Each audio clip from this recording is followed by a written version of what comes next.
Hey, nope, you're perfect. You're perfect, Mila. So, Hey yeah. guys. Good morning, everybody. Good morning, world. Good Hey morning, guys. everyone. Yeah. So we do have a speaker this morning, and there's a few things going on. Jamie's going to be a few minutes late, and yeah, so we got a few things going on. I got to give my precious pups marrow bones. Jelly the best. How you doing? Bouncing Tigger. Uh, SB, how you doing? Good morning. Good to see you. Kathleen, good morning. Uh, thank you, moderators. Jamie's coming. Not that I think you need her. You guys are doing great, but I appreciate all of you. I appreciate that. So, guys, we do have a speaker, but Rebecca, you want to say hello? I said hi, Oh, I'm everyone. sorry. I I, didn't. I said it. I said it quietly, but again, good morning, everybody. Glad you're here. Hope everyone had a good weekend. I hope you're staying warm and hope everybody enjoyed the Super Bowl if you watched. I didn't watch, but I'm glad the Seahawks won because that's who I wanted to win. Yeah, I And didn't watch it either. I didn't watch any of the commercials, but I tend to do that. But I don't know that they're as great as they used to be. And I Yeah, didn't see any of the halftime show. So, yeah, I guess I missed the whole damn thing.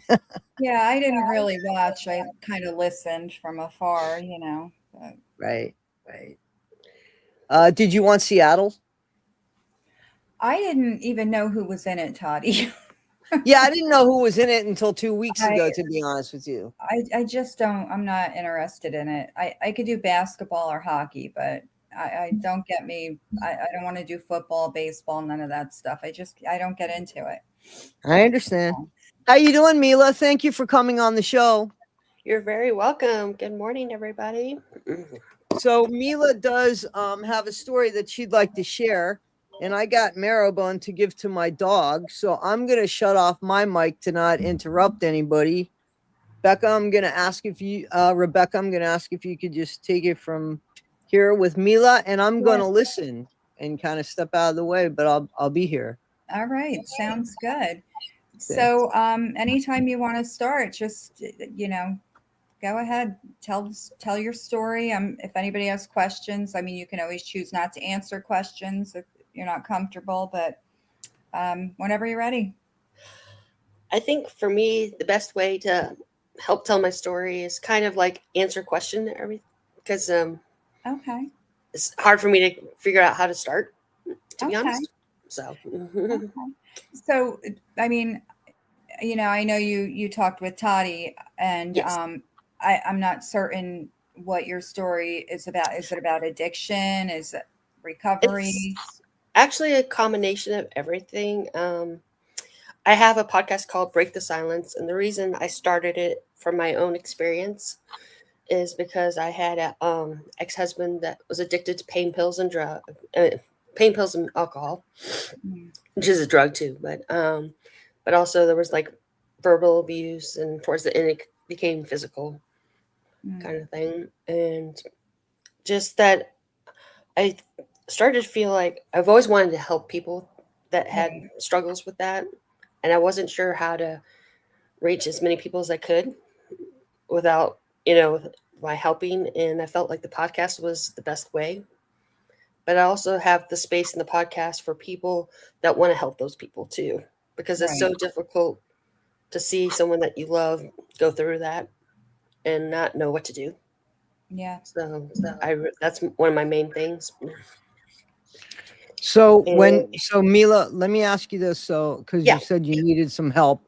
yes, Um, please. so when you had started with, where is your beginning to your story? Where does that begin for you? That's a good question. I would say probably my before I was married, I had another relationship that was pretty difficult, and that kind of made me have the frame set of what I thought was a relationships, and that relationship definitely turned out badly. He was an alcoholic too, and That one Did was you have even that? harder. Did you have that? Did you have that in your home as a child? No, I did not. Mm-mm. That's the interesting part. I think a lot of it was because of my insecurities, to be honest. And for me, insecurities can play a big role because I'm not going to reveal too much of my personal appearance, but I will say I'm 6 foot tall. And growing up being 6 foot tall has an effect. So, and being a girl, being 6 foot tall was kind of difficult. So it made me feel like I stood out more than most people. You could not see me, I'll put it that way. And with those insecurities came like I wasn't sure who really liked me and who didn't. And it always I was pretty shy. I'm fairly shy in some ways, but other ways I'm not. My grandfather always thought I would be the activities director of a cruise ship Mhm. kind of thing. But around guys and stuff, I was very shy. And I think that first relationship impacted me a lot because he was like my first for a lot of things. And so that impacted my life a lot. But he also isolated me from my family. So, and we also lived in another country for a short time. So I was even more isolated. So if anything happened to me, not many people would know, to be honest. Mhm. And yeah, I was 5'10" by the time I was 13. So I hear you being 6'3". Yeah. Um, Toddie, in Rebecca, please ask questions because it's just easier for me right now. I'm just curious. You said, I guess your second husband, he dealt with pain pill addiction and alcohol. Is he still around? Are you still involved Actually, with he passed away. him? So I had to go through that after the divorce also. He did pass away, and that's part of the my story too is that how to deal with that Right, because I never got to tell him what I thought because I knew it'd be unheard at the time we were conversing, right.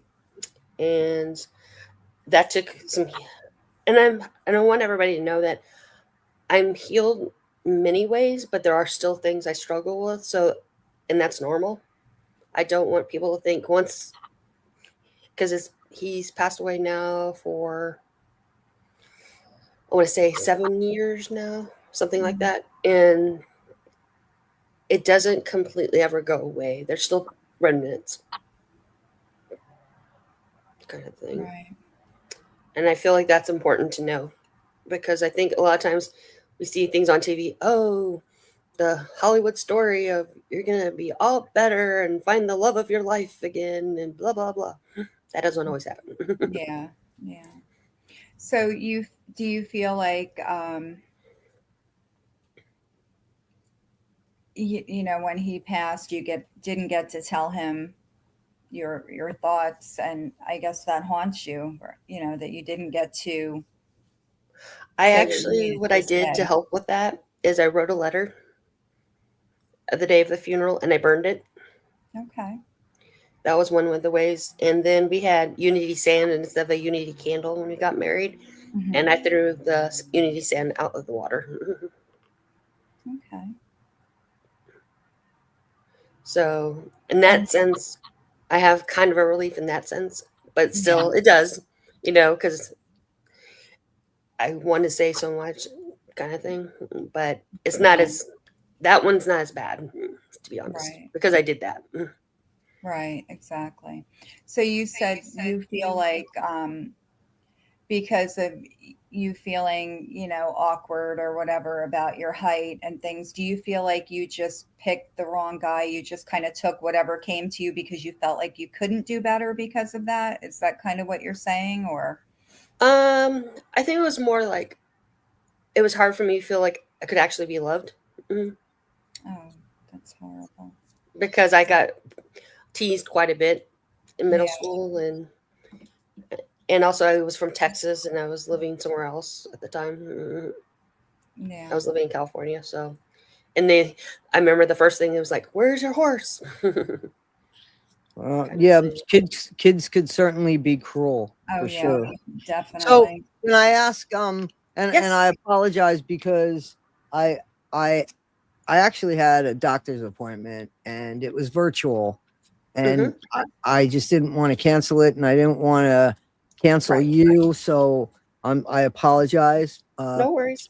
Okay, so um, I heard what you were saying about that your beginning was like when you started outgrowing people, physically outgrowing people. Is that the thing that made you feel like the most insecure? Is that what we're saying? Is that That, yeah, and being from somewhere else, not from where they were. So, right? Right. So it made you feel like an outsider. And of course, kids are cruel. What did you get, if you want to talk about them? Because you said to ask, what did you get yeah. at home that kind of hopefully balanced or counterbalanced that so that, you know, did you come from a loving home where they were like, oh, honey, people are jealous, models want to be 10 feet tall, did you get um, that at home or what? I did get support, but my dad kind of grew up in the phase of being very stoic, Right. and he's the ninth child, and I just remember things like that. That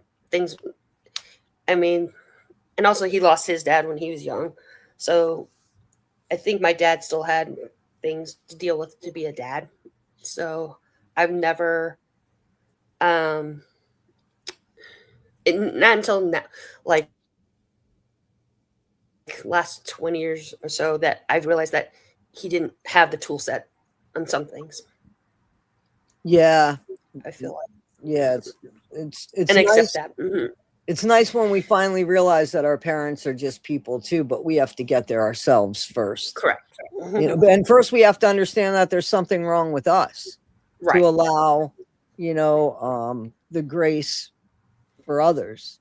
So, Hmm. Janae wrote, Mila, have you heard? I'm getting ready to sneeze. Are you able to read the comments? Yes, I am. I just haven't looked at it very closely, but I got the one on the screen. gotcha. Mhm. Yeah, I do not necessarily meditation, but I do pray, and I use my relationship with God to help me a lot. Mhm. No, she was asking if you kind of kept like a grief journal, like Oh, something sorry, I misread that. where you Um, write out your feelings, in some ways, I do, but in some ways, I do different ways of processing it. To be honest, and Yeah. not Right. just a journal. I say I I also listen to certain music that helps my healing a lot. Yeah, Because we all have that as an escape, don't we?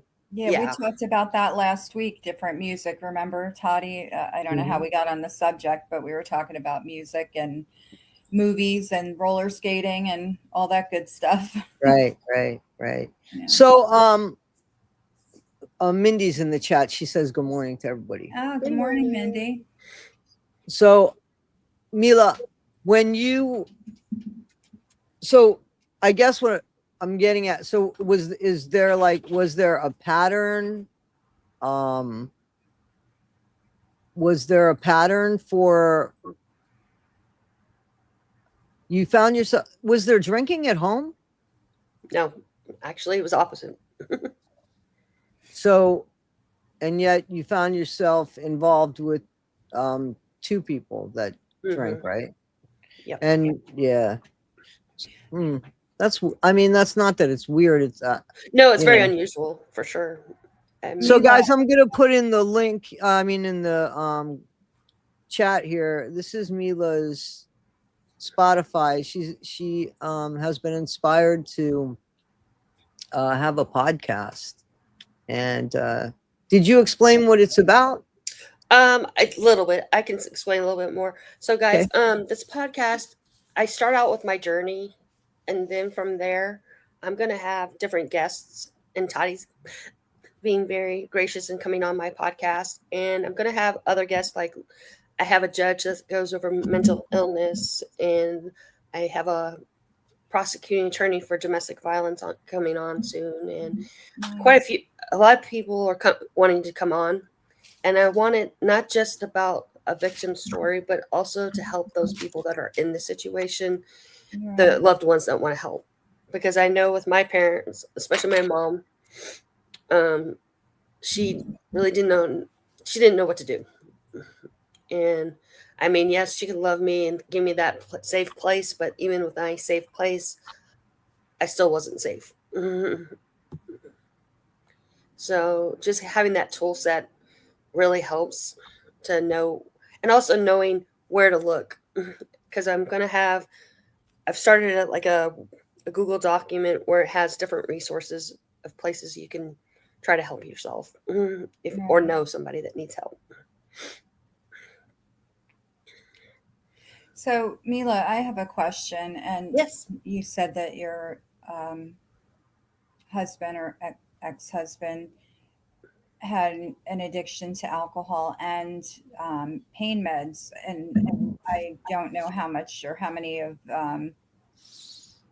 these shows you've watched with Toddie and I on Monday mornings, but I also shared something very personal on one of our shows about my current boyfriend who he was an alcoholic, stopped drinking, and then he was on pain medication prescribed by a doctor. And I'm just curious, was your husband's medication prescribed or was he? Yes, it was prescribed. He Right. had a back injury. Mm-hmm. They put him on the holy grail of pain meds. We were through a pain management doctor, and Mm-hmm. actually I was too, because I got ran over by a golf cart, Oh boy. and somehow I was able to get myself off most of them. There are times I still need a few, but I'm very cautious. But with him, yeah, he was on morphine, hydrocodone, gabapentin, Yeah. um, a few others. Like I said, it's the holy grail, and then Right. mixing that with alcohol. And he was diabetic, so Oh boy. Wow. we, Wow. we had multiple things going on at one time, multiple And fluctuations of not only the how the meds affected him, but his mindset. Because when you're in diabetes, you have a different mindset too, right. and things like that. And towards the end, he had weight loss surgery, and Mm. so but then it got dislodged because of his back injury. So he gained all his weight back. So there were a lot of factors and kind of thing. So it was a lot, because there was times he drank a whole bottle of rum. Being diabetic, that's not fun to live with. Yeah. Was he very mean to you when he was drinking, or was it when he was not, or couldn't get medication, or was it all he the was time, or? he was mean in the sense for verbal, like he would tell me I needed the weight loss surgery, or he would tell me things like he woke me up in the middle of the night saying, "Why would I spend all this money on you?" Or he would just like he would tell, or sometimes like if we were out in public, he would tell some things about my life that I don't I didn't typically talk about. Like, I'm gonna say this because I feel like it's a safe place, but I was raped by the first guy, and he would tell strangers without my permission per se. Oh He was boy. like, "Well, she's very insecure. It's because she was raped, and things like." And then we just met these people, so it wasn't like I even established a relationship with the people that we were talking to. Yeah. Oh, that's not good. Yeah, No. so there were things like that that happened a lot in that relationship, in that mental space. Hang on a second. Do I have mods in both chats? Guys, do I have mods in both chats going on, please?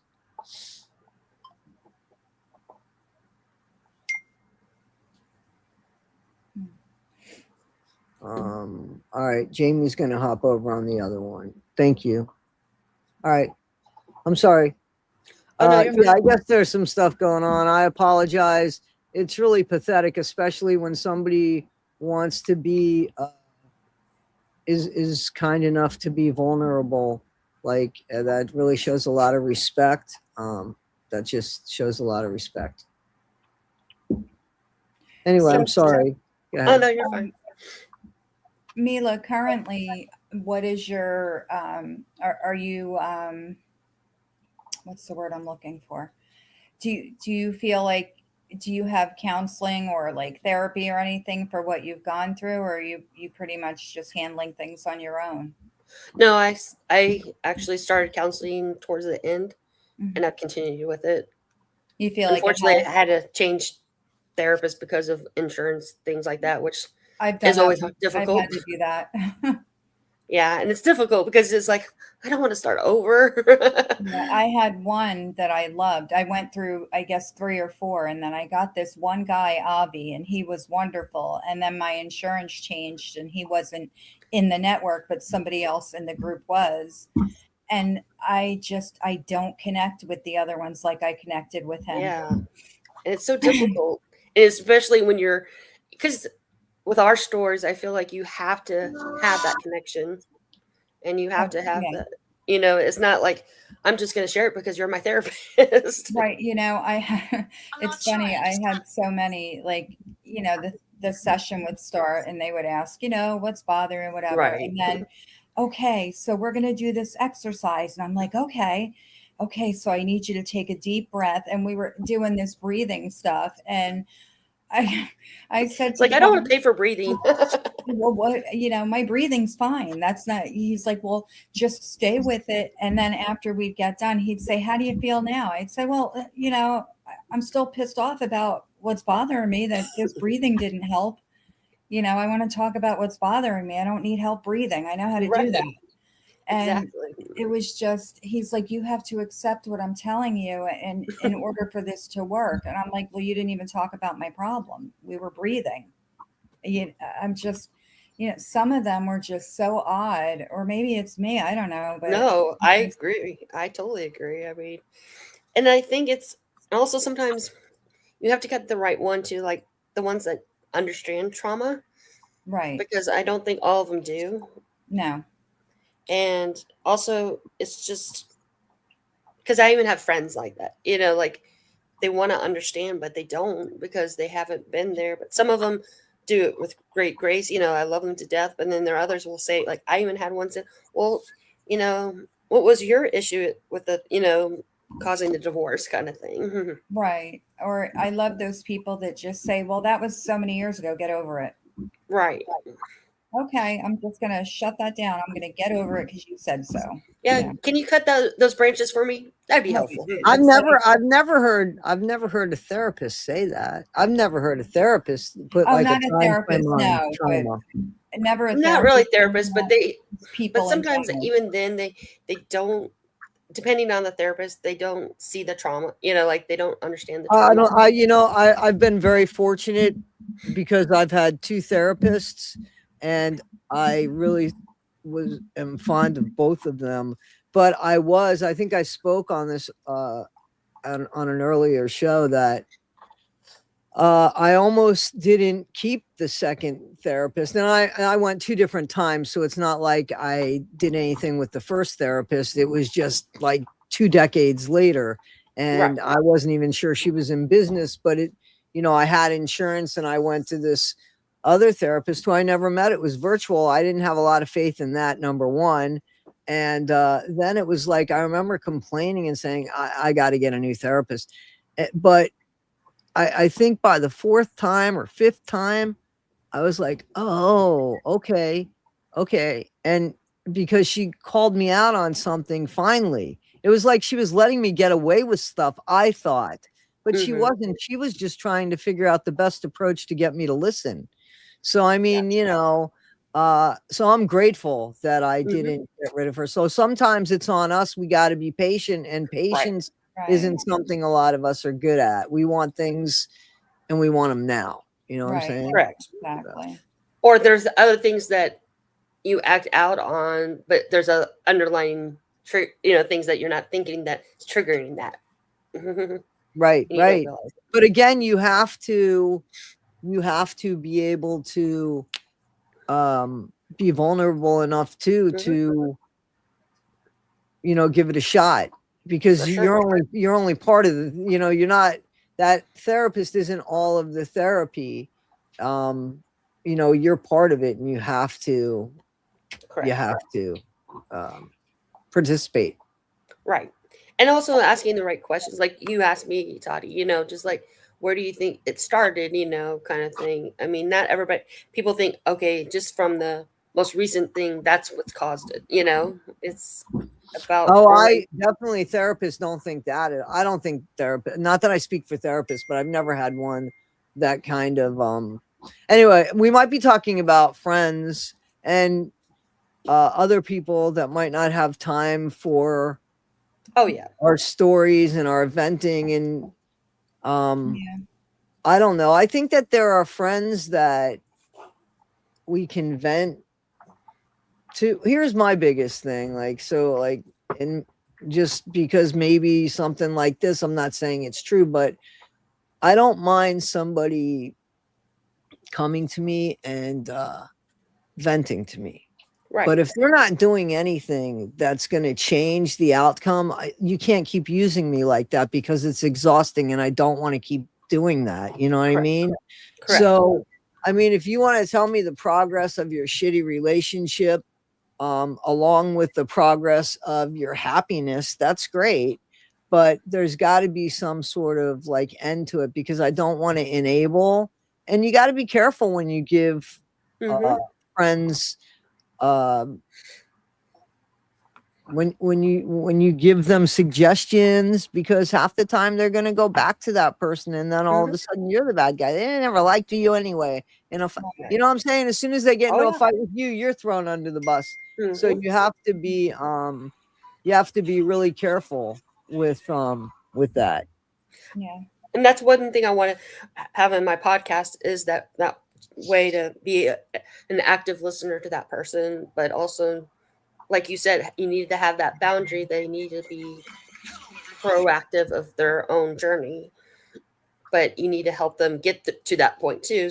But you can't always be that person. No, Right. absolutely can't be. I know. Um, I lost a friend who, I was friends with her since, I don't know, middle school, grade school, I don't know. But during, I'll call it my time of need, since the dinosaurs roamed. but I was going through the things that I went through over the past couple of years, and she ended our friendship like abruptly during this time because she just said I was too much. Like she just, I guess, couldn't handle it. And um it's so funny because I do bring her up from time to time, but I don't miss her, and I don't know what that means. But it wasn't a big loss to me that she, you know, ended the friendship. I guess I don't know. I think some of it is I because don't know. I've learned of my past is like we have people in a season, and you had that long season with her, but then you're in a new season, Yeah, and sometimes, but it's okay, and to learn to be okay with not. I have a best friend too that I've grown up with. Like our parents were good friends and yada yada yada. And the last couple years, I'm the one that always reached out. I felt like, and I've stopped reaching out because I feel like she can do sometimes, right, and I haven't. I mean, I miss her at times, absolutely, but it's not such a heavy loss as I thought it would be right, either. exactly. That's And how I I get that. feel. Yeah, that's how I feel about this person. It's like, I even thought about, well, if she ever reached out and said, I was wrong to end our friendship, during, what you were going through, like, I'm sorry, whatever, would I don't know how I would react. She'll never do that because that's not her way. But I often wondered how I would, react if she did. But it's funny. I did think that I would miss her more because we did a lot together. But I guess I'm okay with it. It's weird because First of all, somebody has a question for you, Janae. Mila, I'm sorry. The question is from I was going to Janae. wait until after you spoke. Yeah. Okay, Go so ahead and speak, and then I'll answer that question. For sure. no, go ahead Oh, okay. and if I may ask, you don't have to answer, but I was wondering, you said you felt awkward growing up because of height, knowing everything you know now. Was it something, what is something you would tell that awkward girl? Very cool. Very good question. Mhm. That is a very good What's question. something you would tell your younger self? I think the biggest thing I would want my younger self to know is that it's not a reflection on me that they're saying those things. Like, it wasn't just my height either. It was like, I feel like it was, pretending to be a boy that likes me and actually not, that kind of stuff. And just knowing that I would try to tell my younger self that you don't need to have that kind of validation from someone that you don't know very well. Does that make, if that makes any sense? Mm-hmm. So I was going to speak on the seasons, that because there's a thing that says, what is that saying? There's a season and a reason. There's a reason for people coming in, and then there's a season for, right? So I had a friend who I was really close with, and I mean, this person helped me so many ways. They gave me a place when my relationship, I didn't want to be in a relationship anymore, and I just needed space to clear my head. And I did that twice, but this time the relationship ended. I was just at a different friend's house. And then when I would come and visit, I would always stay with them, even in the smallest of spaces. And then ultimately they got into a relationship that was great. I moved away. I was in my relationship with Jen. And, over the course of time, you lose, contact with people, because that's what life is, but you still hold heart for them. So I used to speak to this person probably maybe twice a year, and it was only by like emails and such. And that was just it. That was just what happened. So she used to say that life is like a mosaic. And when you get up close to it, you get into that portion of the stone, right? But when you pull away, look, all these stones, all these people, all these memories, all of this is your story. It's all your painting. It all reflects you. And I think that's I've looked at it like that since. You know what I'm saying? I mean, spiritually, I look at it like there's a reason why I'm in people's lives, and there's a reason why they're in my life. And we've been through that. I told you the elevator story. But as far as just the coming and goings as well, and what it looks like at the end, we might not understand why certain people come into our lives, and we might not understand why we've come into theirs, but it still is some sort of reflection of our life.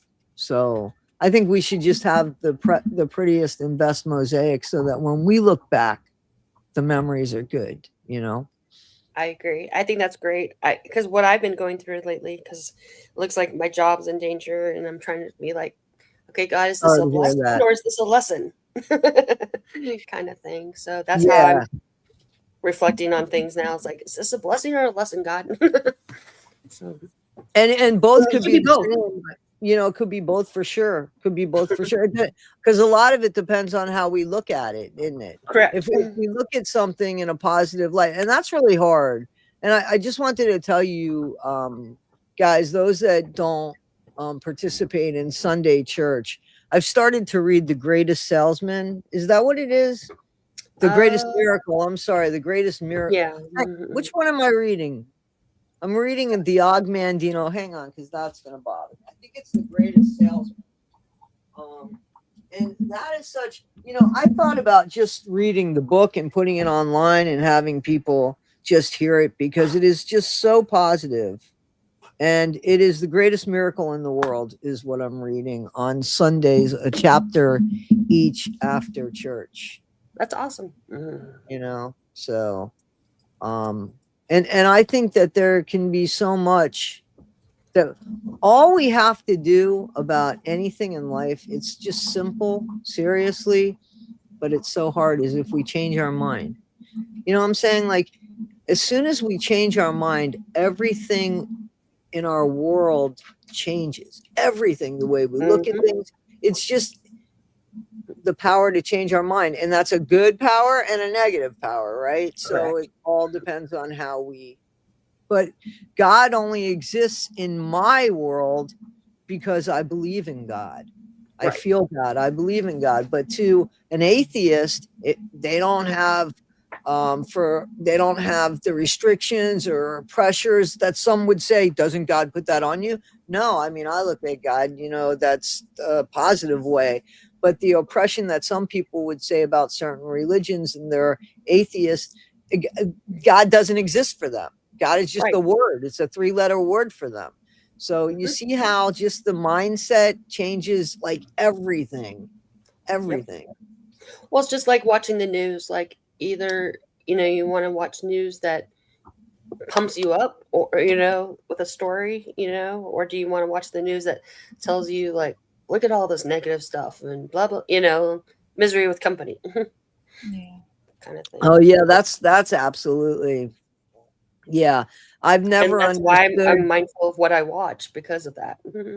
Yeah, because you're absolutely correct with that, because that's always looked like the scene to the Titanic, the scene at the Titanic when when Rose, after the boat went down and she's looking for Jack and she's in the water, and the guy, you know, uses her so that he could lift himself up to breathe. That is that. Correct. If you've got to sacrifice others to bring yourself up, there's a problem with that, in my opinion. And that's an attitude. Well, also sometimes they say, just like if you're, let's say I'm 6 foot tall, but let's say I even stepped up even higher, what would I see? You know, or what would I see if I crouched down? You know, how would my view spot? You know, like when you're with little kids, sometimes you need to crouch down to their level so they can really see you, versus being over them, kind of thing. I mean, it's all about perspective. Absolutely. It absolutely is. But some people don't give thought to other people's perspective. They don't spend the time to do that. That's why there's this, in my opinion, that's what's going on in the world today. Yep. You know, so I think it's positive that your podcast gives people a chance to tell their story. And that's really pretty. Thank you, Kathleen. Kathleen, look at how clever. Kathleen, can you help me come up with some emojis for the members? Can you guys help me do that? My mods, I don't know how to do that. It's the Windows key and something else. I can't remember because I don't have a Windows do it all the computer. time. No. I don't. I mean, emojis like for like the special emojis that members get. Oh, yeah. Yeah, I want to do that simply because, I mean, that's the only thing that they would get, because I don't do anything special except say thank you so much for the members. But if I find out, Toddie, I'll email it to you, because I know other creators that do it. It looks like Kathleen said that she will reach out to that, so that's good. That's good. I know that Rebecca's gonna be doing some stuff with her channel. That's you know, and if there's anybody in the chat, guys, that feels like they want to come on and join my podcast, feel free. I do my podcast every 2 weeks. I record before then, but I do it every 2 weeks. It's not live like this. It's recorded for now. But you never know. I might be like Miss Toddie, that I get the courage to do it live kind of thing. Well, but please don't call me Miss Toddie, because that's reminiscent of like it's a the Southern jail. thing. I'm sorry. It's a Southern thing. I mean, trust me, it's a Southern thing. So, But Yeah, no, I get it. I get it. I've been in the South. I get it. yeah, but then what's funny is my dad's Southern, Texan, but then my mom's Michigan. So I have a little bit of both. Right. Right. But Well, I wanted to know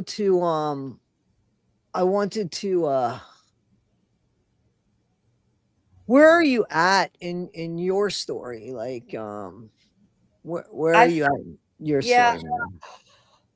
I feel like I'm in a fairly decent spot, but this job situation that just happened recently has kind of Right. put me in a spiral, unfortunately, because not only did I lose my my ex-husband, but also when I was with him as a marriage, I lost my security in a sense. Even during the marriage, I lost my security. So like having something like this right now, I'm so thankful I have my therapist and I have a few friends and my mom I can talk to about it. But I do feel spiral. I do feel spirals at times.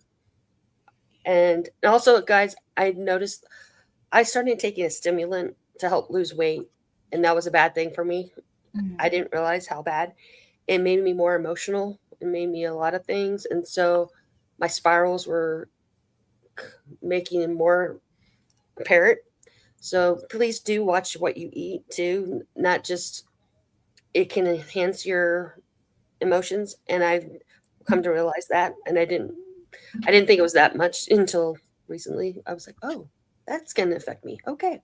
Um, but I feel like in my journey right now, I mean, there are certain things I'm able to be like, I have boundaries better of who I want to have in my life and what I'll put up with, which I think is huge Absolutely, that is huge.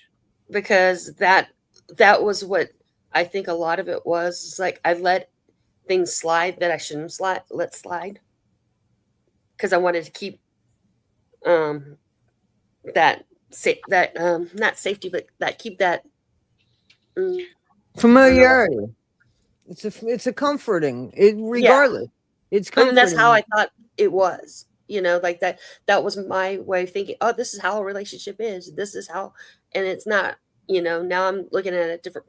Like there's there's certain people like if I want to get in a relationship, I don't just go, "Oh, you want to be in a relationship with me? Great." I'm more cautious about it. I'm more like, "Okay, I'm going to look at your words, what you say to me versus before it'd be like it's just random text." So, I think And that depends on days too. There are yeah, days that hit us worse than others because we'd like to think we have control. Just when we think we have control, then we have a bad day where something correct. happened when we woke up, and then something else happens. And there should always be a reset. There should always Right. be something that we can do to reset. I don't know what it is for people, but we need that. I definitely know Absolutely. that we need that. I agree completely. And also like we were just talking about the perspective. Like I could have had like after this divorce, like okay, this is how it is. So this is how relationships are, and kind of thing. But now I have the perspective of like, okay, what do you want from me? What are you trying to get out of Right. me? And it takes time to get to that mindset.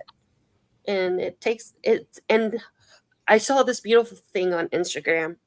It had this guy, he was like on a fake stairway, and there was a trampoline next to him. And he would go up a few steps and fall into that trampoline. But then he would get up a few more steps, get it down to that trampoline. And they said that's how grief is. And I was like, and that's also how life is. We take a few steps, we fall down. But it's the matter of us getting back up on that stairway and trying again.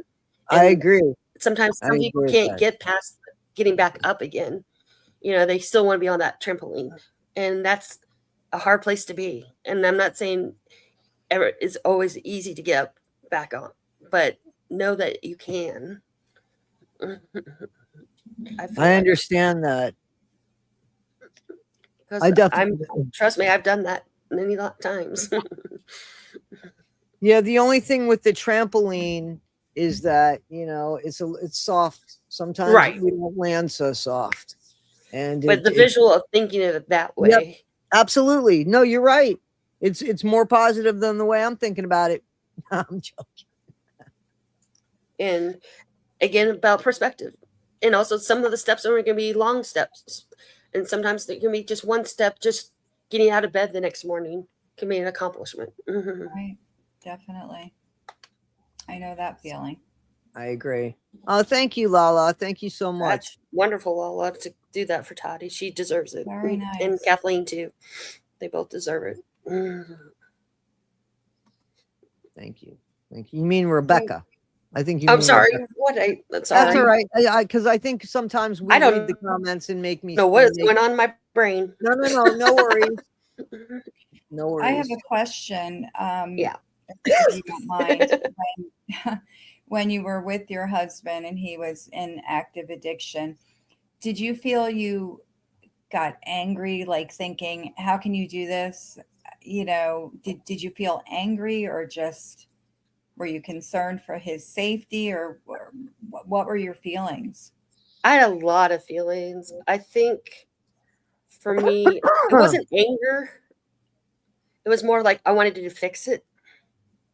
Right. I had the mentality of like, if I go to AA with him, or if I, support him when he goes to his outpatient treatment, and that, if I'm the supportive one, that I can help him be that, but it's, Like he knew he had a problem and he admitted it, or was he in yeah, he denial? would admit it but Yeah. like yours, like he would get well for 2 or 3 months, but they say that it takes about 3 months for the alcohol to leave your system completely. And by that time that it left his systems completely is when he would go to his cycle again. Yeah. And the cycle would be lately worse than it was the last time, It's like in my podcast you'll hear, but I remember I did separate from him for the longest time for a few months with my parents. And I was so devastated when I came back, because I came back to him having a trash can full of beers.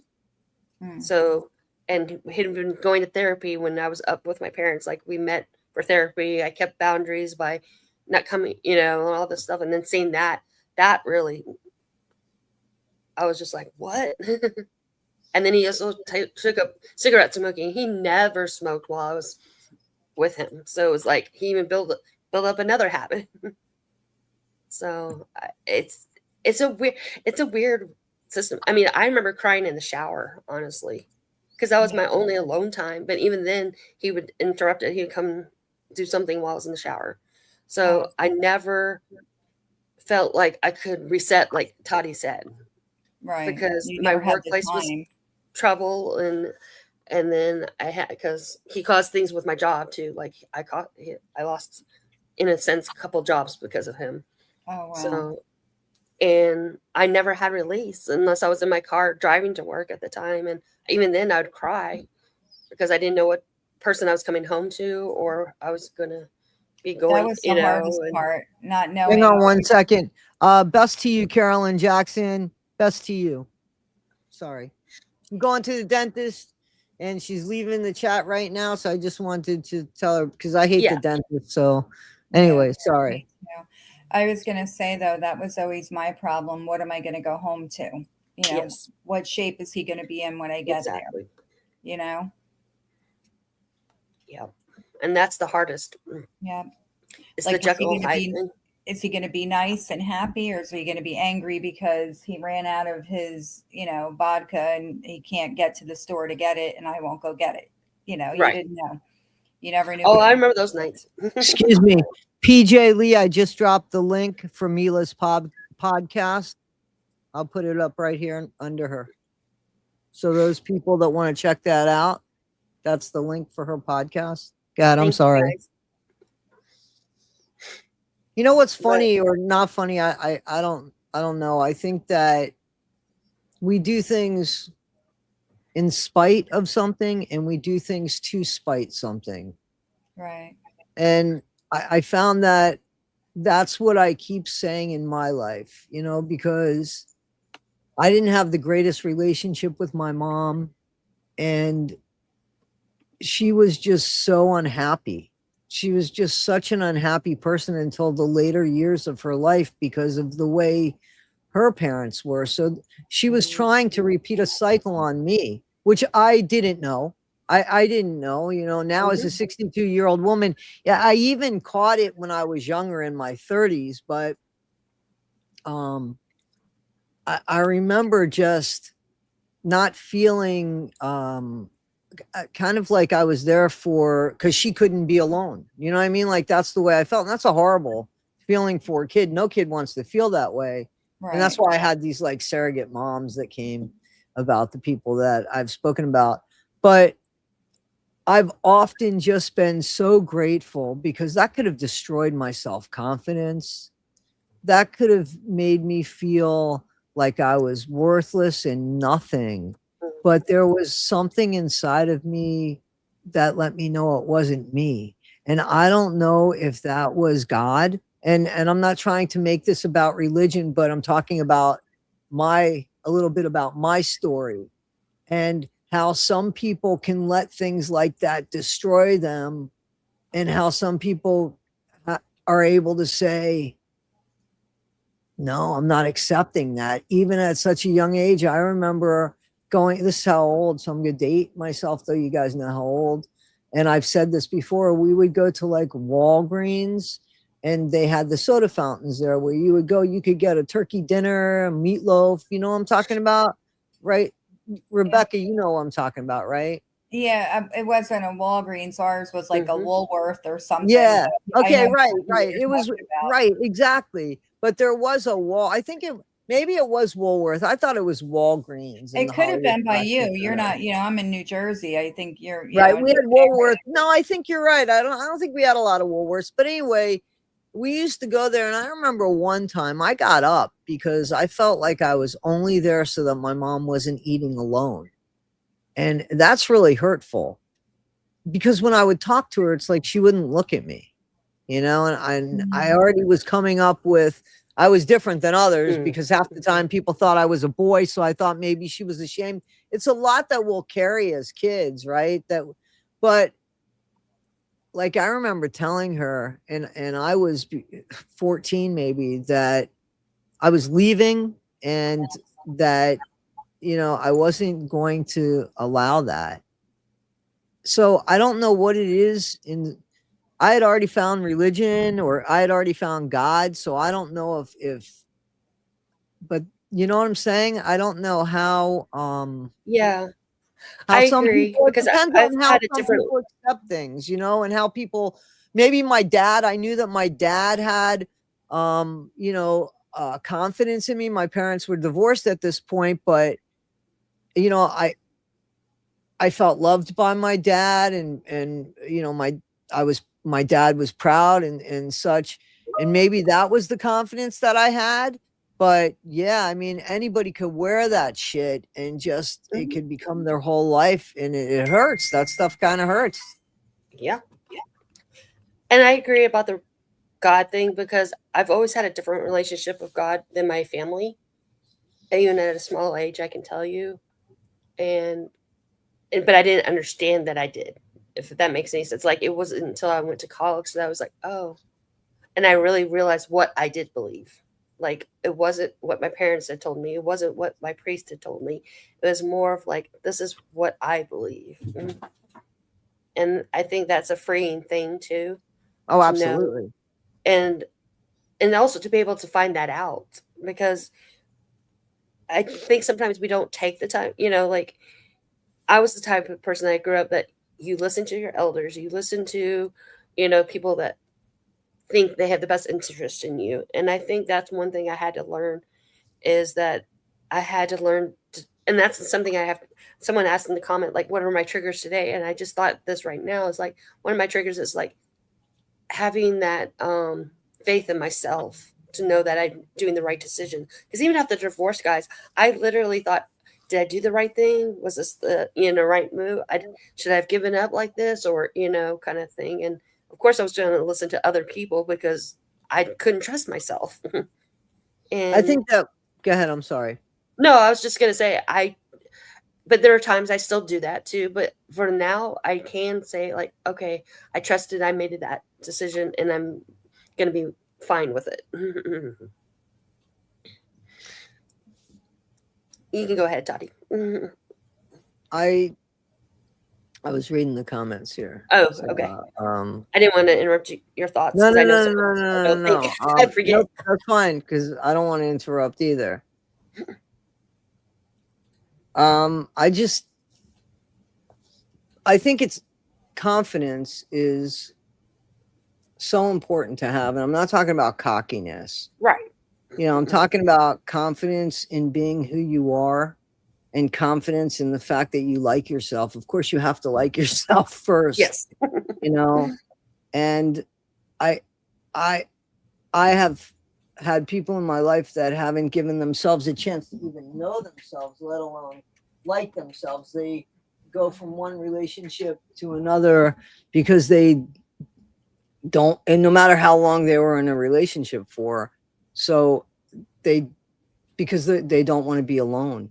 And yeah, you have to want to be, you have to at least understand who you are, I think, to get on in life. You have to, and then if there's things that you don't like, you should make the effort to change. Why? Of course, it's you want to like yourself, and you have to have the confidence so when somebody says something about you, you can say, well, wait a minute, no, that's not true. And I go by this, and this has come back to hit me in the ass by these trolls online and stuff. But it's true. My dad is right in the fact he used to say, if one person says something about you, let it go. If two people say something about you, it's a coincidence. If three people say something about you, and here's what the trolls fail to mention, and they have nothing in common with the others, you might want to look at it. Okay. So I'm not talking about trolls that are just trying to jump from one channel thing to another channel for harassment. I mean, if you can't see the difference, you're morons. I'm smarter. I could see the difference. But if three separate people, at least three separate people, say something about you where you know that they're not connected to each other, you might want to look at that, because that would be fair. That would be fair to say that, hey, you might want to check on that because there's three separate people saying the same thing. And I think that we should always listen. That has definitely been something that, it's a philosophy that I definitely, is a creed that I totally, follow that, as well as other things, because I've always had this attitude, because I've always said, well, why'd that person leave this planet? Why'd that person leave this planet? And I thought, well, I'd get on a plane. I go, yeah, the plane can't go down because I still have this to learn, or I still have this to learn.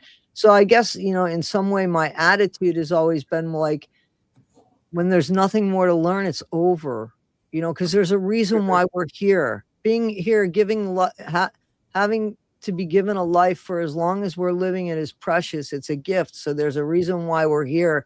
And with that, there's a responsibility. And to me, and this is totally my creed, that don't leave this place worse than when you got here.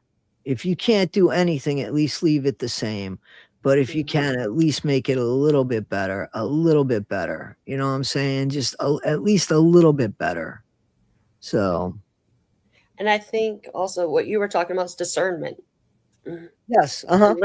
Listening to that discernment, because there are, like you said, there are trolls, and there's trolls in your daily life, in real life too. Oh, absolutely. And so, but you have to have that discernment of like what people are telling you. Is it out of love? Is it out of fear? Is it, you have to ask a few questions of yourself before you listen to what they have to say, and not believe everything they say, and learn how to not believe everything they say. And it's so easy to, trust me, especially when you're vulnerable. I mean, like I said, my ex used to tell me, oh, you need the weight loss surgery, or, you need, all kinds of things, trying to say that I need to be this, I need to be that. I was not good enough as where I was.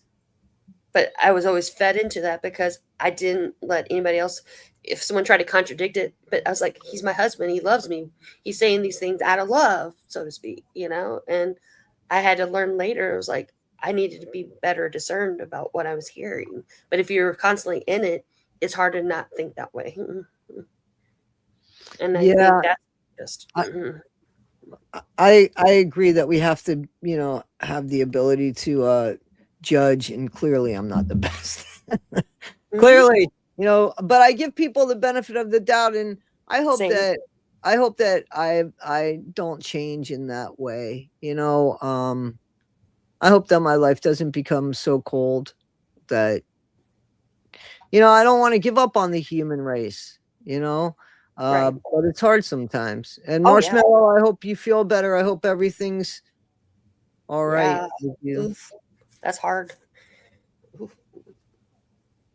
Wow. But I think, and having conversations like this, just having real conversations too, is helpful, because a lot of time, because we get so caught up with what we hear, we don't take that time to have.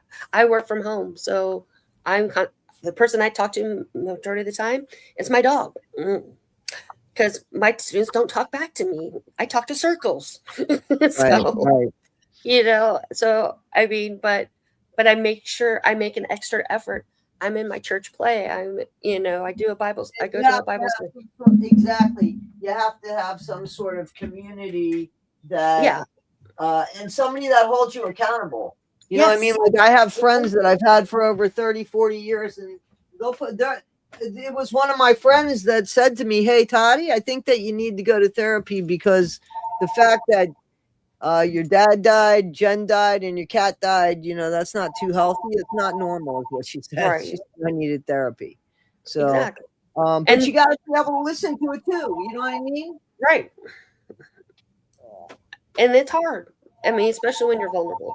I feel No, like man, I went. I went. I mean, I no, I'm heard just her. saying for Yeah. anybody. When you're vulnerable, it's hard to think straight. Actually, yeah, no, two people told me, and they didn't know. I mean, they Right. knew each other, but they didn't talk to each other. Right. They didn't talk to each other, because one of them was a family member, and they didn't talk to this person. They met this person like 30, 40 years ago, but they had Right. never. So I was like, well, there's two people that genuinely love and care about me. I mean, they're saying that maybe I need some help here. So the dogs haven't said anything, so maybe I should check Right. it out. And I They realized haven't given their advice yet. exactly, and I realized, when I started going, and I just started seeing in my own, even with the way I was kind of treating the therapist at first, where I didn't have a lot of confidence in her. You know what I Mhm. mean? So yeah, I think that you're right. Well, I think therapy, any way of trying to make yourself better, Yes. um, is the way to go. And it's okay to change therapists, guys. I mean, don't feel like you're set up with one. It might not be a good fit. It's okay. Yeah, but Just just try. Just give it but time, at though. least Don't try. just right. Yeah, It's just like it's trying to not supposed to feel change your good eating all the habits. time. It's like Right. trying to change your eating habits. You're not seeing anything at the beginning. You might not feel like it's working, but then if you do it after 2 or 3 weeks, it's like, oh, okay. My thing with the therapist was I didn't give up like the first session if I didn't feel like it Right. worked. I still met with them once, twice, 3 times. And then by the third time, this one guy with the breathing thing, we never talked about what was bothering me. We just did these breathing exercises. And, Right. by third or fourth visit, I'm like, yeah, I can't do this anymore. So I Yeah. called, and I didn't say it to him. I just called, and I said, I need an Mhm. appointment with somebody else. This isn't working out. And, I went through several before I met Avi, and, we were together for a couple years, and then the insurance situation happened, and they put me with some woman who was doing the virtual. We weren't going in person, and she would be driving in her car and not Oh paying wow. attention to me, and I'm Oh, like, that's silly. Yeah, that's this not cool. isn't working. And then I went through a couple, and I got to tell you now, I don't have somebody that I really like. I'm waiting for a new one at this point, a new therapist. I've actually got an appointment. I believe it's next Thursday with this new one. And we'll see how it goes, Well, but I like my doctor, my psychiatrist. I just, that after my therapist, Avi, went out of my network, I just haven't found another good one. well, can I just say that so I you know how I just said, you got to have something to bring you back. You got to have, you got to have something to like bring you back so that you could just kind of check yourself. And Hmm. so I knew that I needed that, right? Like I knew that I needed something to make me stop before I reacted because I was very reactionary and I'm not that way. But because I had just lost three beings that meant so much to me, it's like you couldn't even look my way without me getting defensive or without me putting more and more walls up. So I was very reactionary and I knew that. And so I said to the therapist, I started asking like for things that I needed. I said to her, this is what my goal is in the therapy. So Right. so maybe if she was a little lost or just trying to figure things out, she saw one, I have a goal, I want to get there and I'm willing to work on it, but this is my goal. And there were times that we sidetracked because those issues needed to be dealt with, but we got to my goal. And Right. so if I remember saying to her, can you please tell me an exercise? Because how did she know I needed that exercise? She Right. spends an hour with me a day, a week virtually. How does she know? You know what I'm saying? So like Right. I would have problems with inanimate objects. I hate fighting with inanimate objects. It's a pet peeve of mine. So like when I'm putting my jacket on, I want my sleeve to go through the jacket. I Right. don't want to be fighting with it. I don't want to fight with things that I can't reason with. You know what I'm saying? So I get really impatient and I lose my cool, and this was happening horribly. So I said, how do I just stop and just fucking breathe and get through that? And she gave me those exercises. So sometimes I think we expect from therapists to understand what's going on, and we have to help ourselves in having others help us, just like Cuba, or I'm sorry, just like Tom Cruise and Cuba Gooding Jr. and Jerry Maguire. Help me help you. You know what I'm saying? So I think sometimes we have to help ourselves and ask for what we need, because I don't think that therapists always know. Yeah, you're right. And before we go on, I'm putting in the chat three other ways you can listen to my podcasts. I have it also on iHeartRadio. Oh, well, it didn't go through. Um, let's see. Because someone asked if they didn't have Spotify, Right. or Yep. else they can listen to. But apparently it didn't work. So I might put in the private chat. You can share it That's with the fine. mods, Yep. That's fine. That's fine. Yep. just so you know. I have other ways to Can listen. can the mods get into the private chat? I don't I know don't that. know. I don't Can you know get in either. there, guys? The guys with the wrenches? Yeah, flying kite's good, but not when it's freezing. You know what I've been Um, doing? That I don't know. It just does something for me. It relaxes me. I just recently bought bird feeders, and I've been feeding birds and squirrels, and that brings me peace. It relaxes me. It calms me. It shuts everything else out of my mind for that a little bit of time, and I don't know, just something I enjoy. I think that's wonderful. I think that whatever it is that we need to do for ourselves, there's stuff that keeps popping up. I've been on TikTok a little bit, guys, just for those that don't know. I've been putting some videos out there, but really they're excerpts of videos that I've put online from the other channels. But when you get on TikTok, the TikTok shop and all that. So there's like this coloring, I don't know what it's called, but you color it. It's all black. It's all black. And then you color, or you like scratch it off, and Oh, it I've seen that. it shows this scene, and then you actually color the scene. And you know what else I used to like? That's pretty relaxing, right? I would think. And then like puzzles, Yeah. and when we had COVID and we couldn't, I was still working, I was very fortunate because a lot of people lost their jobs. I was still working, and we were dead there. There was nothing. And we used to, this was before the YouTube channel and stuff. We would put puzzles together, and we would actually, one shift would work on the puzzle. The next shift would come in and work on the puzzle. The next shift would come in, because there was 24 hours that you had to be there, regardless if the place was open or not, because you couldn't let people in. That was the thing, and there were always people that lived there as well. So the puzzle thing was really cool. I spent a lot of time looking at different places that I think I want to end up living. There's so much now that we have access to. Maybe it's an overload or something that's happening to society, but you would think there's so much at our whim. If you want to go to Scotland, you can go on YouTube and have a virtual tour.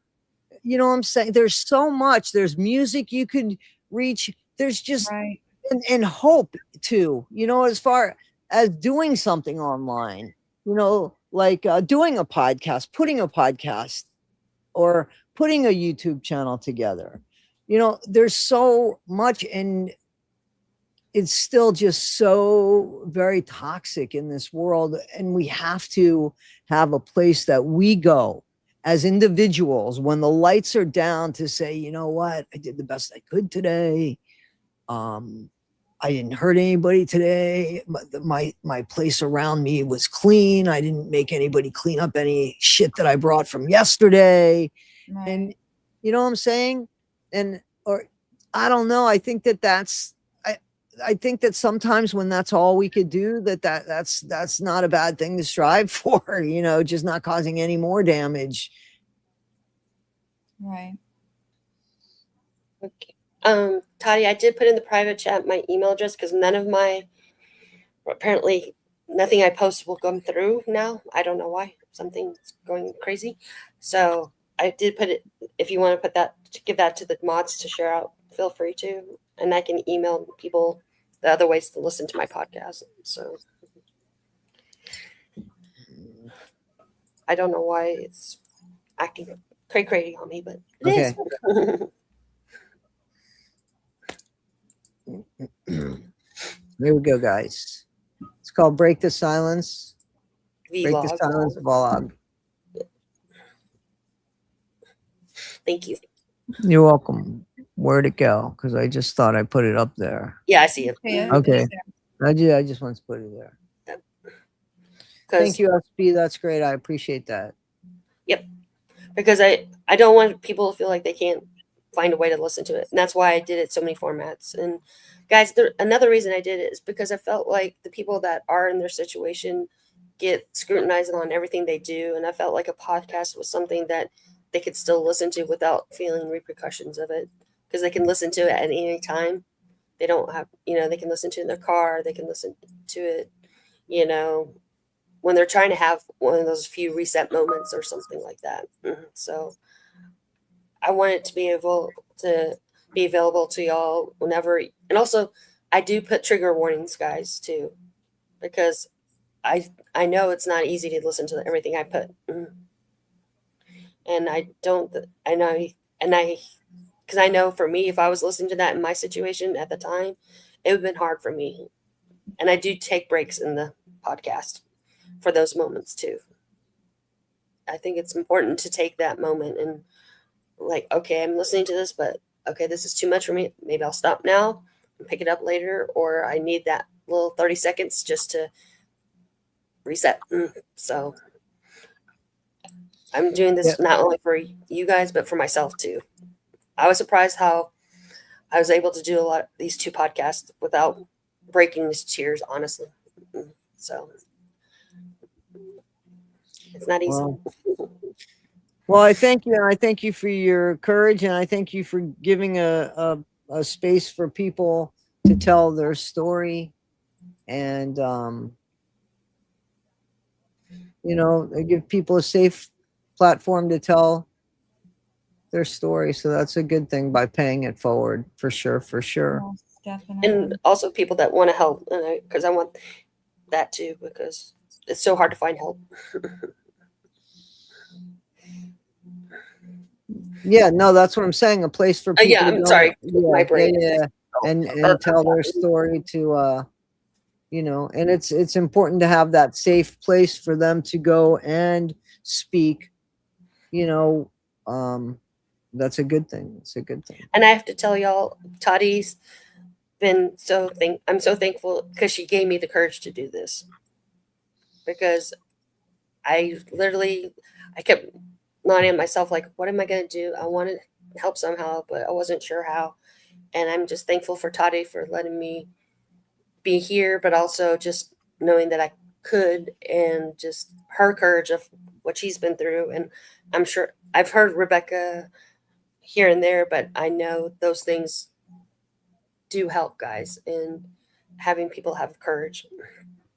And then, Definitely. because it does it, I mean, because it's so hard to be vulnerable nowadays, because especially me, because I was, that safety of my being vulnerable was taken away from you for a long time, because I, like I said, I didn't want to tell, I don't, not, I'm telling the whole world now, but about being raped, but I didn't, for the longest time I didn't even say I was. Right. I'll put it that way. And let me just tell anybody, and you know, anybody that wants to start, and I support anybody that wants to put their voice out there, and because it's not easy to, you know, put your story out there and to show up for people and stuff. And I'm flattered. I'm thank you for that. But what's, if I can give you and Rebecca both, you know, don't pigeonhole yourself on your own platform.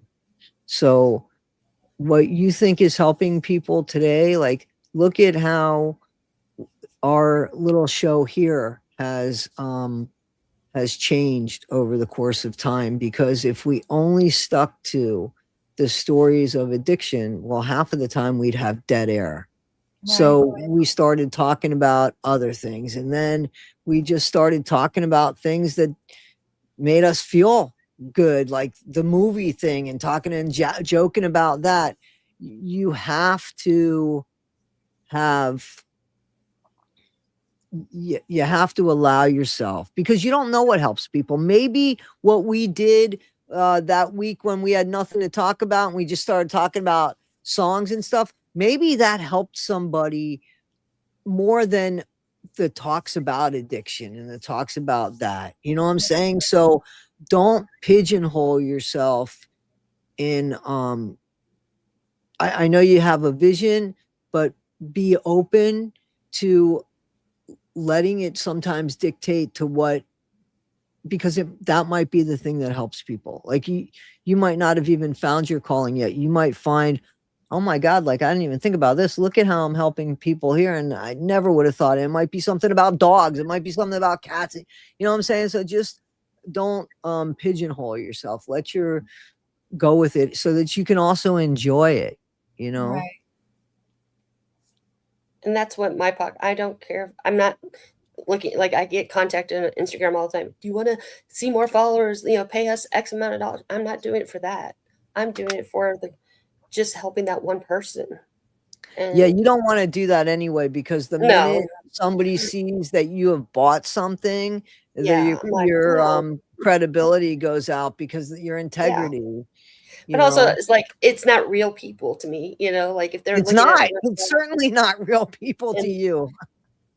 I've done enough. I've seen enough fake people in my life, so it's not Right. like I need that in my life, my online life either. So, and it's just, we know someone in particular, Toddie, that loves that stuff. But Yep.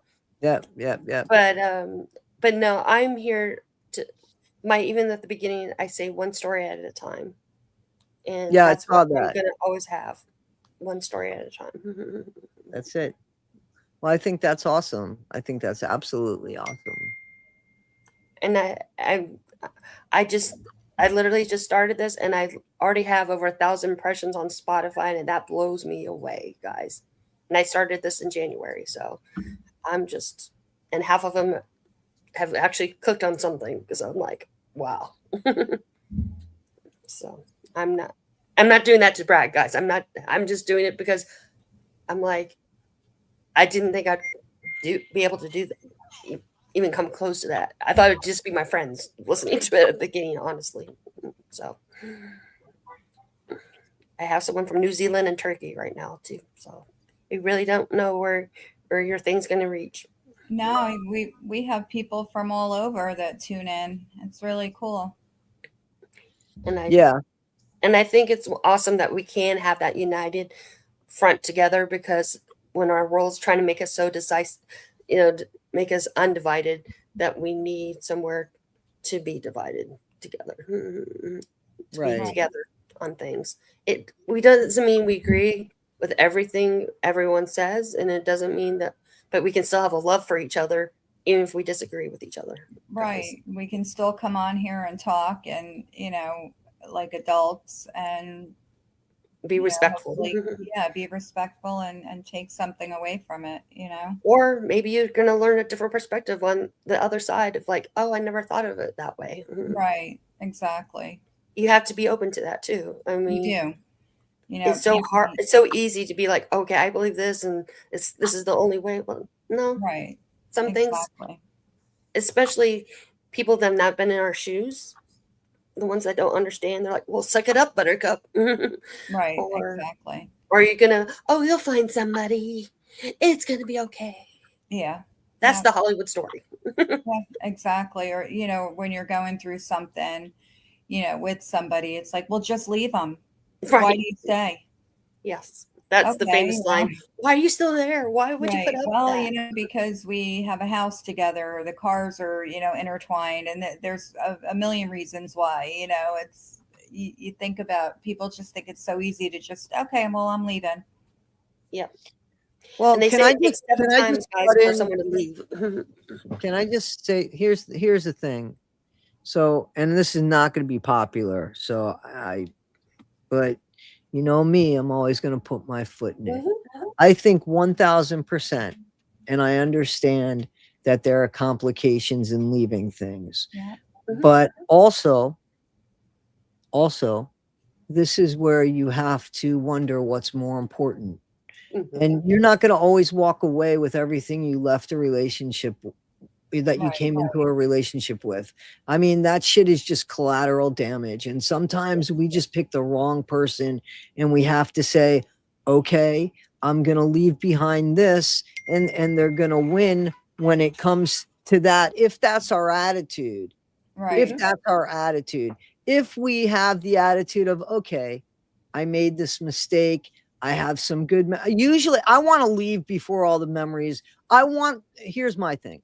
I want to leave a relationship, any relationship, before all of the good memories are fucking destroyed.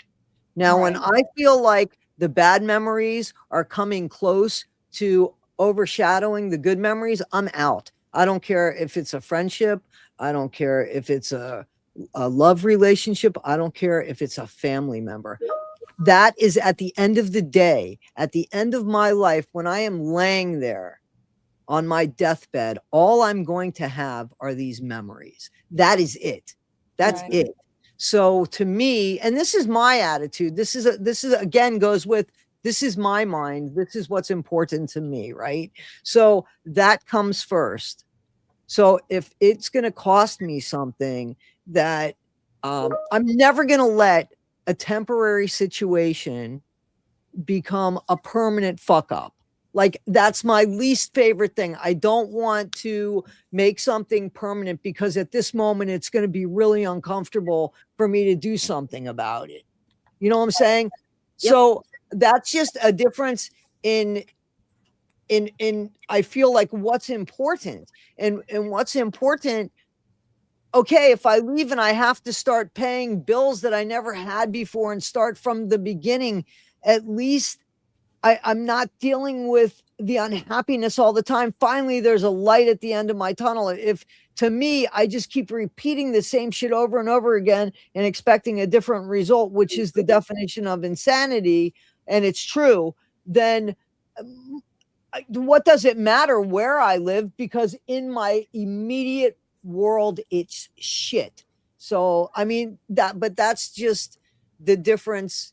That's just the way that we, I think it depends on what's important. It might be uncomfortable, but what's worse to me, I don't want to be unhappy all the time. If I'm uncomfortable for a couple months, 3 months, even a year, I'm fine with it, because then I know that, okay, so there's going to be something better. But right here, there's never anything better, because there's never any changes. So there's never any room for anything to get better.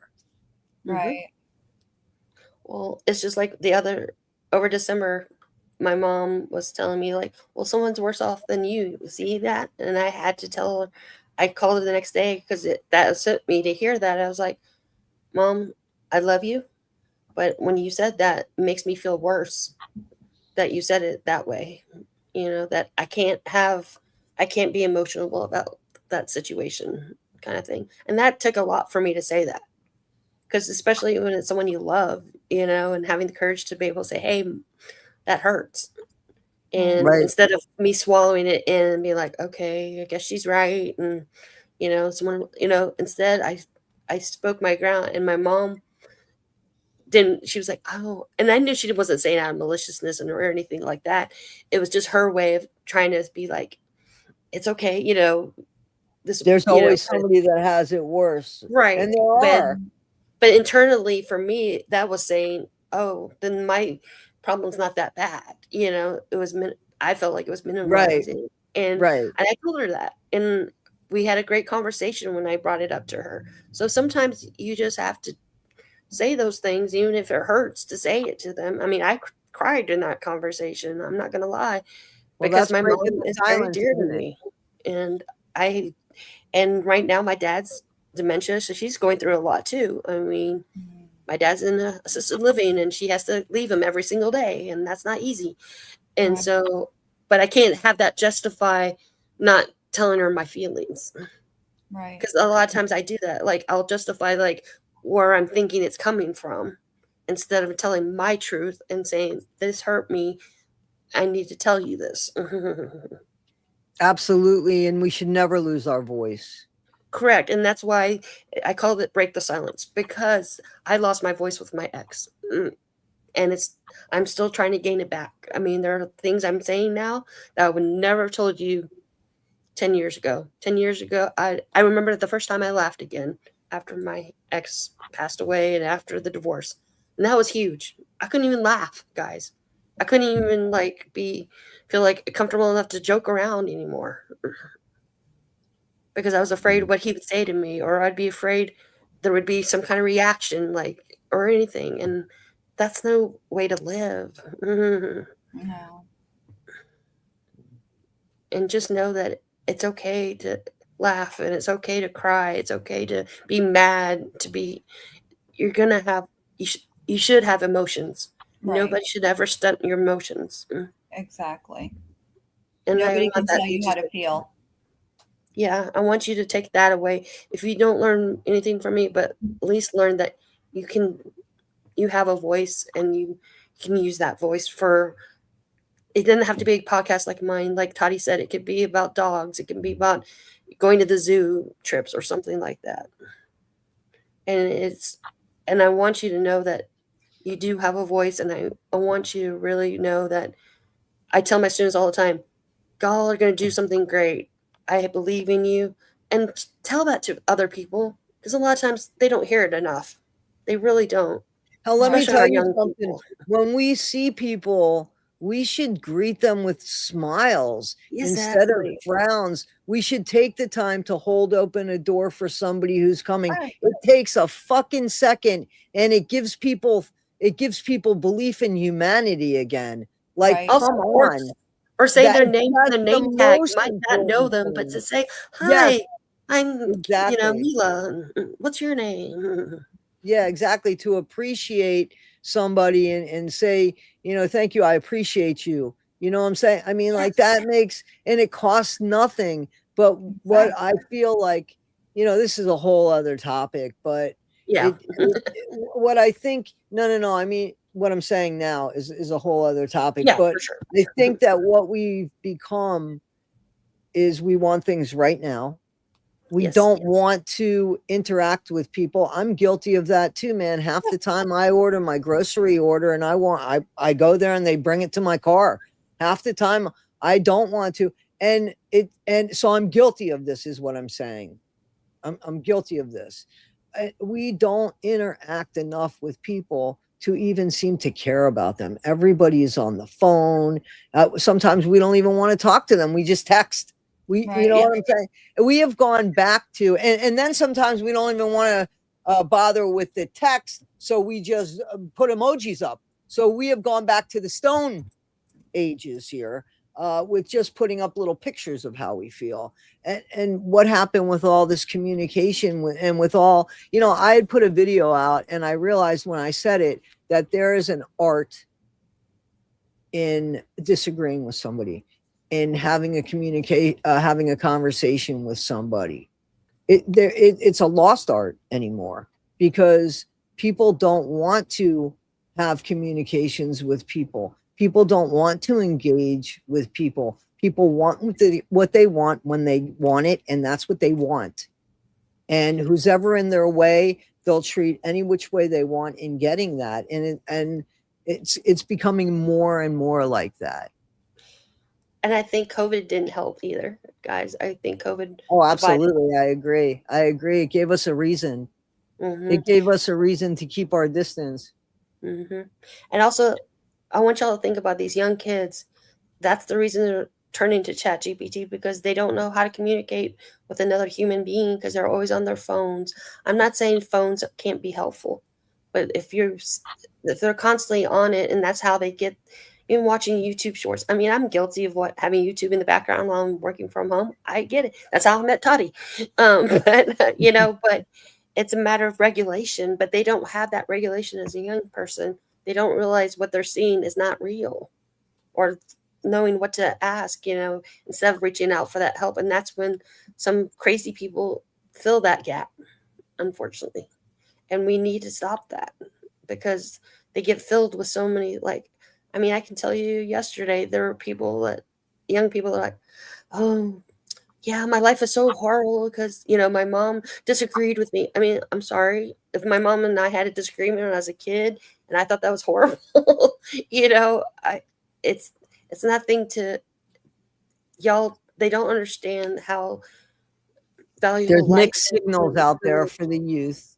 There's Yes, mixed signals out there for the youth yes. because they're being protected on one hand and But then, and then the parents are some parents yeah, are trying to be,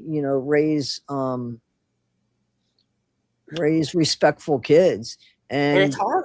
it's very hard because I don't believe in beating your child, but I didn't find it a problem when I got smacked in the ass as a kid for doing something wrong. You know what Right. I'm saying? My dad didn't beat the hell out of me like that, but I mean, But you knew you would be punished. there was a consequence. There was a Yes, fucking consequence for sure. And what happens now is something totally different. And then you also have really good parents. So it's a messed up situation. It's it just really is. messed up. It really is. And and also to untrain them in those thought processes, because I teach high school, and that was, I try to untrain their thoughts. I even share like motivational videos, just like showing that yes, anxiety exists. And that because they think they're the only ones with anxiety. I'm like, no, you're not. There's so Well, many. even if they were the only ones to think, I mean, they should at least have a tool to Exactly. deal with And I it. talk about these videos afterwards. I'm like, guys, this is your chance to speak what you want to say. It could be on chat, it could be on the microphone, whatever makes you feel comfortable. But know that, these are things that are going on. And that Right. or if you want to be I actually had someone that said they were the bullier and wanted to share her story about being the bullier of people. And that took courage, man. I mean, instead of being the one that was receiving it. Yeah, no. I get it. Yep, that happened to me with somebody, and I was shocked and disappointed, to be honest with you. I thought they were getting bullied, and they laughed and said, "No, I'm the bully." And I went, "Well, I don't know which. I don't like. To me, they're both bad. I'm sitting here worried about you, and you're telling me that somebody else should be sitting there worried about somebody else because of you. I don't know. It's a hard line. And also this girl wanted to just give repentance to it, but but not everybody has that mindset. No, for sure. And but like we just said it earlier, we need to have these open conversations and be able to talk it out, not have repercussions of talking it out. Right. Well, does anybody have anything to say in the chat? I think this was really interesting. How you doing over there, Rebecca Mitchello? I'm okay. I'm really enjoying the conversation. I'm glad that people feel comfortable here, to open up and tell us their story. Mm-hmm. And I'm appreciative of y'all letting me share mine. And I appreciate that.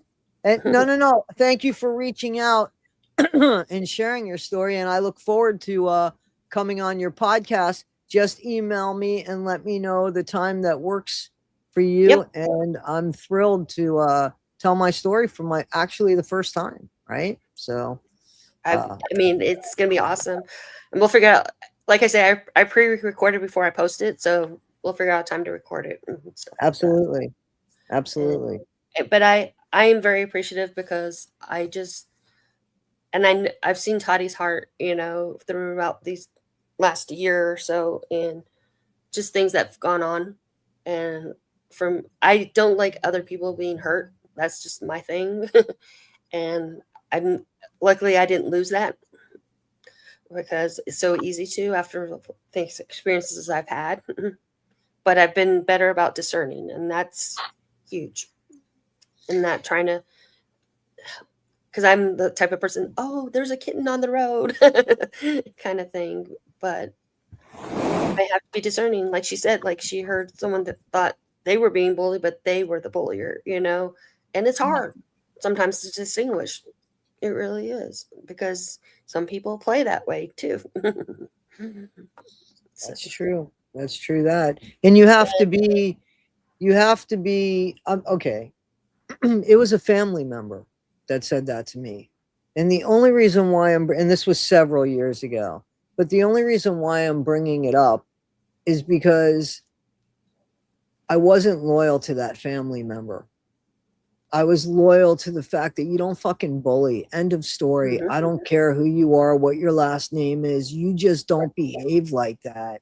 So that's where I get in trouble a lot of times, because it's like, well, I thought she was loyal to this person. No, I am loyal to a situation, because if anybody did anything that I thought was morally incorrect, that struck me to the core like that, I don't co-sign that. I don't care what your last name is. Like, you just don't behave like that. End of story. So, that's probably why, I sometimes will speak positive about one person because they might have done something positive. I also don't think everybody is completely evil. I think there are people like that. Gypsy Rose Blanchard, I think, is completely evil. Chris Greger, sorry. I think he's fucking completely evil. There are people that do things and there is no, oh my God, what a horrible mistake. Oh my God. None of that. Just excuses to why and I think they're horribly evil. So I can't see a good thing in them. But there are people that do less than that might be positive in this way, but negative in that way. And yeah, so that's life, man. You gotta allow a little gray in the area there. Right, exactly. It's like that serial killer they had on Netflix recently. The one that was on the dating game. Yeah, Like, if you talk to him, you would never guess the other side of him. Ted And Ted Bundy. Bundy too. I That's mean, right. That's right. and you. And But the thing is, that's where your discernment. Don't let your negative feelings towards them, because she had an inkling that there was something not right about the dating game guy, but she took that.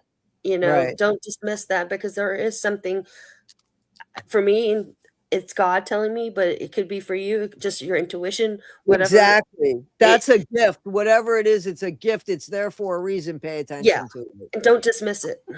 Yeah, and especially women, and I think that our chat is definitely most women, and Mhm. I don't think that Oh, there's exactly young people in the chat, but it doesn't matter, no, guys. When we go shopping, when we don't keep looking at your phone, man, just get in your car. If you got to get on the phone, get mhm. in your car, lock your door, get on the phone. But please pay Yep. attention when you're walking to your car. Have your keys in your hand, so that if something happens, you could hit a button and at least it would cause a distraction. Right. Don't let yourself be, especially, and I'm not saying this, we don't know about Nancy Guthrie. I don't know the No. latest about her from this Right. morning. They didn't know anything more, but it doesn't have to be anything. To me, that could have just been somebody that worked in the area, that maybe cleaned the pools, Mhm. that maybe cleaned the yards, that just caught somebody's routine. And Exactly. and she didn't even, like, Rebecca Mitchell and I were talking about this. She didn't even have like an alarm, but Rebecca, I found out she's been living in that house for like 50 years. That, Right. because she felt so safe in there. But Mhm. the thing is that we have to pay attention. we Yes. we we have to, because the world is at least the United States is getting so much more desperate. And don't be afraid that you're doing the right thing. And like, even if you feel like that girl in the situation with the dating guy, what you could do is, if you feel like it's gonna follow you, drive up to a police station, or Yeah. and then see what they do, because they're not going to want to come up to the police station. But there are some brazen people. I'm not going to say that it's not always going to happen, but typically, if you pull up to a police station, they're not going to stay following you. Well, here's the thing as well, which, see, back then there wasn't cell phones. No, I know, Call but I'm just saying for 911. now. For Just call 911 and just Yeah. say, hey, listen, I'm being followed by this person. I'm here driving, and they'll call a cop in the vicinity and have that car pulled over. Right. So I mean, because to go out and because this happened, I don't want to get into it, but to get out of your car and make yourself vulnerable to get into the door of the police station, you don't want to do that. So Right. we have tools now Yes. that are used for certain things. I thought I showed you guys, there's a tool called Noonlight, that's very good, and it's like $2.99 a month, and you hold the button on the phone, and when you release the button, until you put in your code that you're safe, they'll call. Oh wow. You need to share that Yeah. to me, Toddie. I haven't heard about that. You need to email that to me. Yeah. So, all right. So I'm going to show you guys. Hold on, because okay. Hang on one And while second. she's looking for that, guys, one No, thing I I have want it on the phone. I'm Oh, going to you show do? you. That's them calling me from Noonlight because I didn't hit the button in time. Ah, So, okay. I like okay. that. So I'm going All to I show it was to you. all I wanted to say was, like, I watched A Beautiful Boy a number of years ago, and the three C's came up, and this is what I live by. I didn't cause it, I can't control it, and I can't cure it. So those are the three things I want you to always think about, because a lot of times people will say, "Oh, you caused it because the way you dressed, or you brought it, or you let them on by talking to them or whatever." But Right. no, just remember those three C's. Right. That's good advice. And I use that mantra a lot, but it took me a while and that was a mantra for people that do have drug addiction, but I feel like it can be for anything. Yeah, no, you're right. There's Miss Toddie's face. All right, so the app looks like this. Can you guys see it? And then you could, so what you do, see, like I have to hit the alarm or it's going to go off. I have to hit the number, my code, to make the alarm go off, and it did. It did. So here's what you do: you just kind of hold it. So let's say you were somewhere that you didn't feel safe. You hold it, right, for as long as it takes. The minute you take your finger out, you have only 30 seconds to put in the code, your number, before they start calling you. So it calls you. It doesn't call the police or anything. It It calls calls you. the police. It calls the police, and that's who calls you.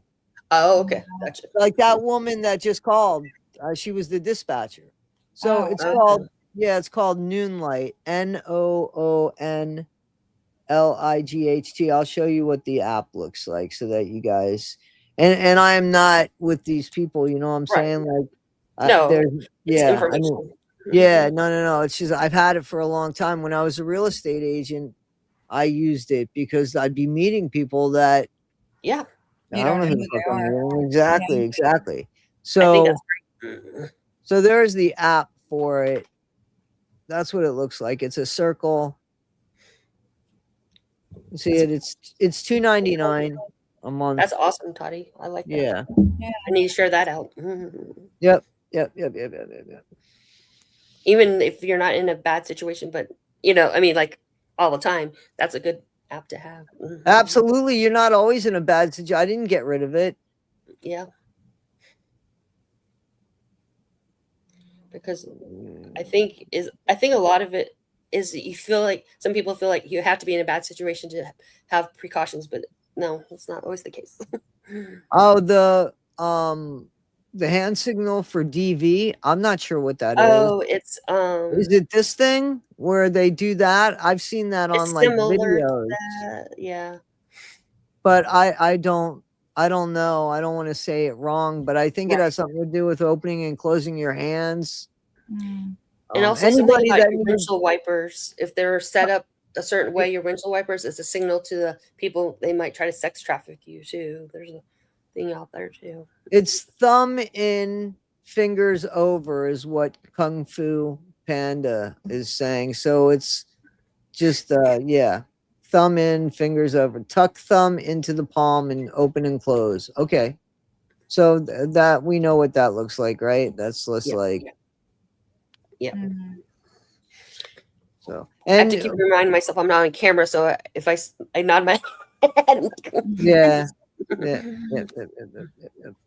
Well, guys, I got to take the dogs. Yeah, And I got to do go some, back to work. For and sure. I thank you so much, Mila, again for sharing your story. I look forward to coming on to your podcast. I look forward to it too. And And Rebecca, go ahead. I'm sorry. I'm just gonna tell you, Rebecca, you're more than welcome to. So, Oh, thank you. Thank you. or anybody in the chat, please feel free. Yeah, please check out her channel, her podcast channel, Break the Silence Vlog. So your email is breakthesilencevlog@gmail.com. Vlog, yeah, it's a V in front of the L instead of the vlog. It says V instead of B. Yeah, In vlog. vlog. Yeah, VLOG. just to make sure Okay. people because it Yep. sounds so similar. So, but V is in Victor, log.